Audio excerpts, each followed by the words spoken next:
Presidenti Amerikan Donald Trump reagoi pas testimit të fundit të raketës bërthamore nga Rusia, duke kritikuar homologun e tij Vladimir Putin dhe duke kërkuar ndërprerjen e konfliktit, që ka zgjatur tashmë për pothuajse 4 vjet. Testimi i superarmës së re të njohur edhe si Çernobili fluturues ose 9M730 burevestnik u prezantua nga Putini ditën e kaluar, i cili deklaroi se raketa ishte testuar me sukses dhe do të jetë së shpejti e gatshme për përdorim. Trump tha se ai duhet t'i japë fund luftës, një luftë që duhet ta kishte zgjatur një javë tani, por shkon drejt vitit të saj të 4. Kjo është ajo që duhet të bëjë një vend që të testojë raketa. Ai paralajmëroi gjithashtu se Rusia e di që SBA ka një nxehtëse bërthamore më të mirë në botë pranë brigjeve të tyre, duke sugjeruar se nuk ka nevojë për rritjen e kërcënimeve. Trump la të kuptojë se sanksionet të mëtejshme ndaj Rusisë janë në proces, duke shtuar sa për detaje do të shihet në ditët në vijim. Raketa prezantuar nga Putini, e njohur nga NATO si Skyfall, është një sistem kuriz bërthamor me rreze të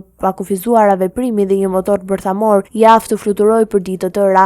Raketa 12 metra e gjatë mbaj një kokë bërthamore termonukleare dhe përfundoi një fluturim prej 14.000 kilometra gjatë 15 orëve. Ekspertët e SBA-s e kanë quajtur këtë armë unik dhe as pak i mençur, duke vënë në dukje se gjurma e radioaktive që le pas e bë më kërcënuese për vetë Rusinë sesa për vendet e tjera. 9M730 burevestnik është një pjesë e paketës dhe gjithashtu super armëve të Rusisë, të bashku me paketën e Satan 2, armët hipersonike Zircon, Avangard dhe Kinjal, si dhe dronet bërthamore në ujore, Poseidon. Testimi i saj në fund thekson garën e vazhdueshme teknologjike dhe tensionet në fushën e armëve strategjike midis SBA-s dhe Rusisë.